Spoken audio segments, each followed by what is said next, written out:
The Chicago Bears are riding high. And let's be honest, it feels good, doesn't it? A team that not long ago looked like it was teetering on the edge of another lost season now finds itself on a 3-game winning streak. And with the New Orleans Saints coming to town, there's a buzz building around this team. A real one. Sunday's matchup at Soldier Field marks a rare return home for the Bears. Just their second game in front of their home crowd in over a month. The schedule has been brutal in that sense, with a long stretch of road games broken up only by a bye week and a single home appearance.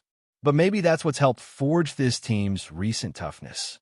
Maybe that road-heavy run hardened a group that now looks far more locked in and confident than it did back in September. Right now, the Bears are doing something they haven't done in years. They're handling business. They're not just hanging around games, they're winning them. They've become a team you can trust on third downs, one that protects the football and makes the other team pay when they don't. A +8 turnover differential doesn't just happen by accident. That's situational football, and it's working. It all really started in that win over Dallas. And since then, this defense has been flying around, creating havoc, while the offense is finally turning production into points. Look at the numbers. The Bears are sitting 10th in scoring across the league, averaging over 25 points per game. That's not a misprint. That's real production. And if anyone had told Bears fans before the season started that this offense would be in the top 10 in scoring through 5 weeks, they'd have probably laughed it off. But here we are. And while the defense still ranks toward the bottom in points allowed, 27th to be exact, that stat is a little misleading. The 52-point blowout loss to the Lions skews everything. Take that game out, and the Bears have actually been holding teams in check. Holding Minnesota to 27, Dallas to just 14, keeping the Raiders and Commanders under 25. That's a defense showing signs of life. On the other side, the Saints just haven't been able to figure it out offensively. They're 28th in the league in scoring, averaging under 19 points per game, and their defense has slipped too, sitting at 25th in points allowed. They're solid in the turnover game, sitting at +4, and Spencer Rattler has done a nice job of taking care of the football. But they're struggling on third downs and red zone efficiency, 2 areas that can absolutely tilt a close game. Third down conversions are near the bottom on both sides of the ball for New Orleans, and when it comes to red zone defense, 2 out of every 3 trips result in a touchdown for the opposing team. This could be where the Bears find their edge. They've struggled a bit in the red zone lately, settling for field goals more than they'd like, but they're still middle of the pack in red zone touchdown rate. If they can get back to punching it in from inside the 20, they could put real pressure on a Saints team that hasn't shown they can keep pace in a shootout. And while the Saints are banged up, the Bears aren't exactly fully healthy either. DJ Moore showed up as a DNP, did not participate on the estimated injury report following a physical Monday night game. But remember, the team didn't actually practice. This was an estimation. We'll know more as the week progresses. That being said, Moore was one of 5 key players listed as a non-participant, and that's something to keep an eye on. Grady Jarrett's name popped up as well, with some speculation that he underwent a minor knee procedure. While not placed on injured reserve, the fact that he's still not practicing is definitely a concern. Cairo Santos, the team's kicker, is also dealing with a thigh issue, specifically his kicking leg, which raises questions about who will handle field goals this weekend. If he's not 100%, we could see Jake Moody step in again. And then there's Noah Sue, still in concussion protocol. On a short week, that doesn't bode well for his chances to suit up. Some good news, though. Austin Booker and Travis Homer were full participants in practice, although neither has officially been activated yet from short-term IR. The Bears have until Saturday afternoon to make that call, and if they do bring either back, expect a couple of corresponding roster moves to clear space. As for the Saints, Alvin Kamara's ankle kept him out of practice, and that's something to watch.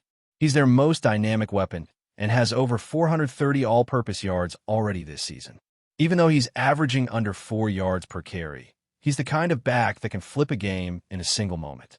Chris Olave was limited with a hip injury, and if he can't go or is slowed, that would be a major blow to New Orleans' passing game.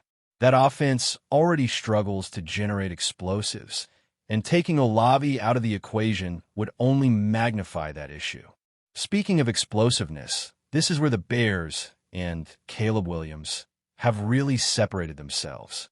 Caleb's already connected on 17 passes of 20 or more yards. Compare that to Spencer Rattler, who has just 6.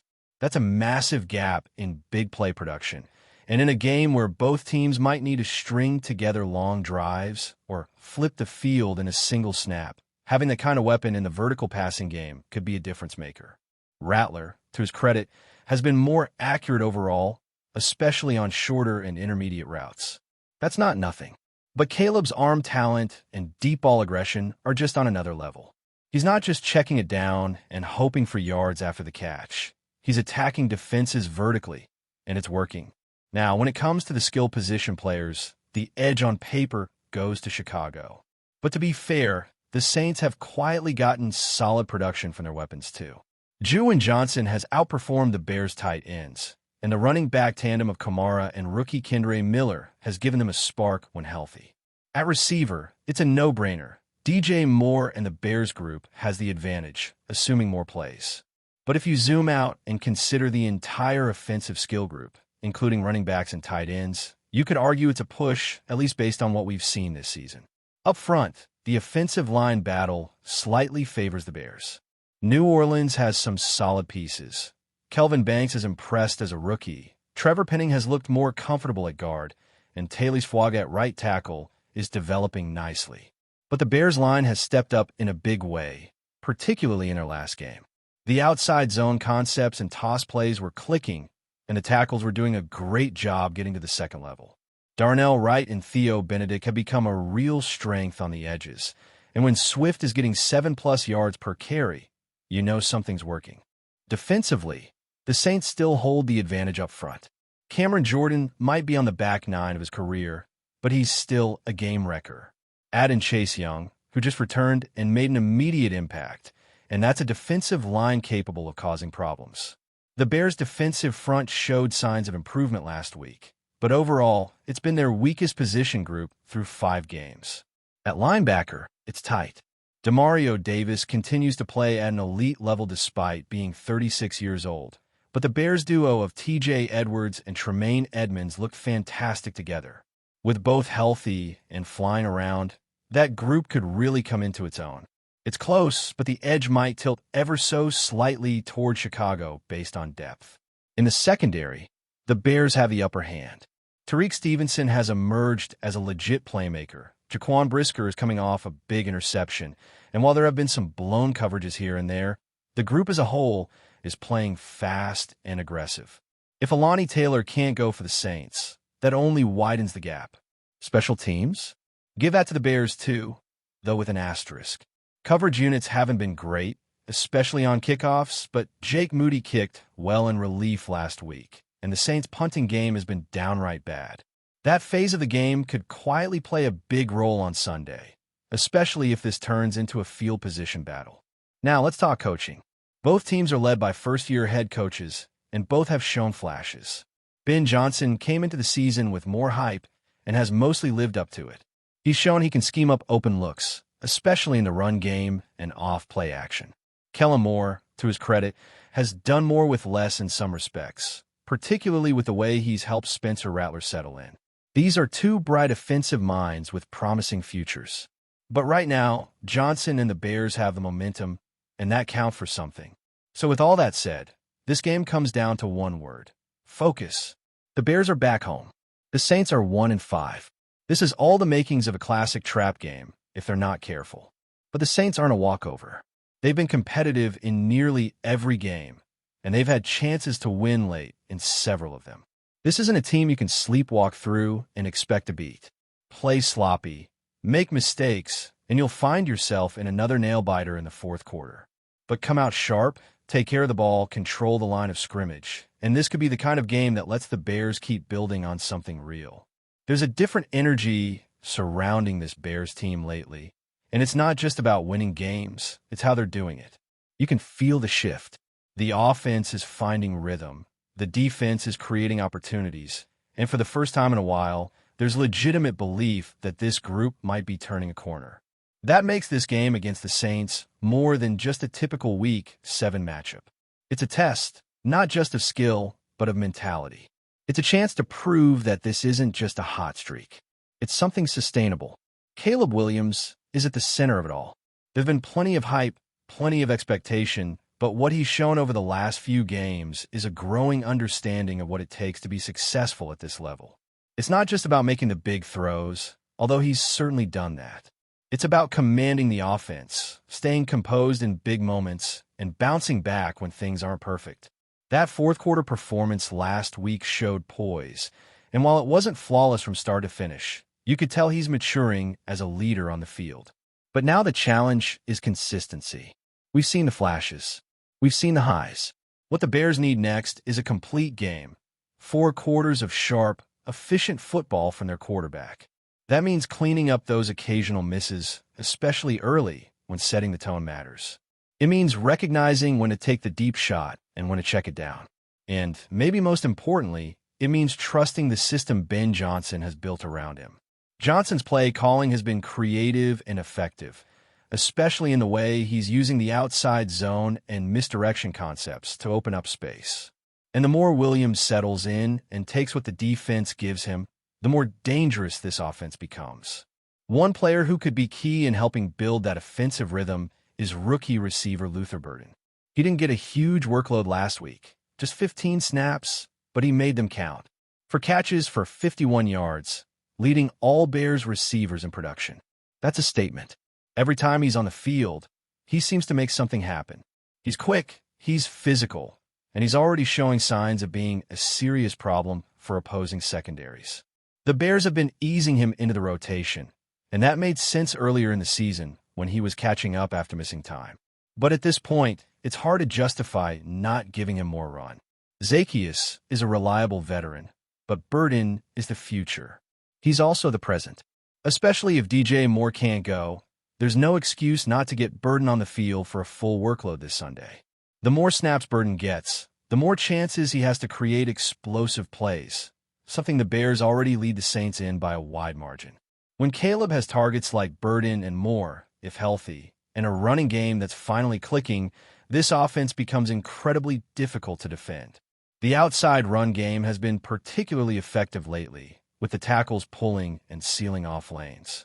DeAndre Swift had a monster game last week, and it wasn't a fluke. It was the result of smart design, good execution, and Swift's own burst. And while not every week will be as clean as that one, the formula is working. Keep defenses stretched wide, force linebackers to chase, then hit them inside when they overcommit. It's not rocket science, but it's being executed at a high level. Before we continue, don't forget to subscribe to our channel and give this video a like. Your support helps us keep bringing you the latest updates on our Chicago Bears. And don't be shy. Drop your thoughts on the news in the comments below. In what could be one of the most shocking twists of the offseason, whispers around the league are pointing to a seismic shift in the NFL landscape. Garrett Wilson, the electrifying wide receiver who has tormented defenses with his speed and route precision, is reportedly set to flip the script and join the Chicago Bears. While nothing is official yet, sources close to the situation hint that Wilson's decision could ignite one of the fiercest rivalries in recent memory. Fans and analysts alike are already buzzing at the thought. Wilson has been the pride of his current squad, a player whose highlight reels fill social media feeds and whose presence on the field demands constant attention from opposing defenses. To imagine him donning the navy and orange of the Bears sends shivers down the spines of his former teammates. And, naturally, the rivalry is about to reach a new level of intensity. Insiders suggest that the move is about more than just a contract or the allure of a new city. Wilson, known for his competitive fire, is reportedly eager to prove himself against the very teams that have kept him from lifting a championship. The Bears, for their part, have been searching for that explosive playmaker who can transform their passing game overnight. And if the rumors hold any weight, Wilson might be exactly that missing piece. Social media is already in overdrive, with fans speculating how the Bears' offense could look with Wilson on the roster. Some are calling it a power move, others a high-risk gamble, but no one is ignoring it. Jerseys are predicted to fly off the shelves the second any official announcement drops. And while the Bears faithful are dreaming of highlight reel touchdowns, Rival fans are bracing themselves for a new nemesis in the division, one who knows all the tricks and weaknesses of his former teammates. For now, it's all whispers, leaks, and tantalizing hints. But if this story proves true, the NFL's offseason just became infinitely more combustible. Garrett Wilson to the Bears? It's the kind of rumor that makes everyone stop scrolling and start debating. And in a league hungry for drama, this could be the spark that sets the entire division on fire. That's it for this update. If you enjoyed the video and want to stay updated with exclusive news about our Chicago Bears, be sure to subscribe to our channel and hit that like button. We can't wait to hear your thoughts in the comments. See you in the next video.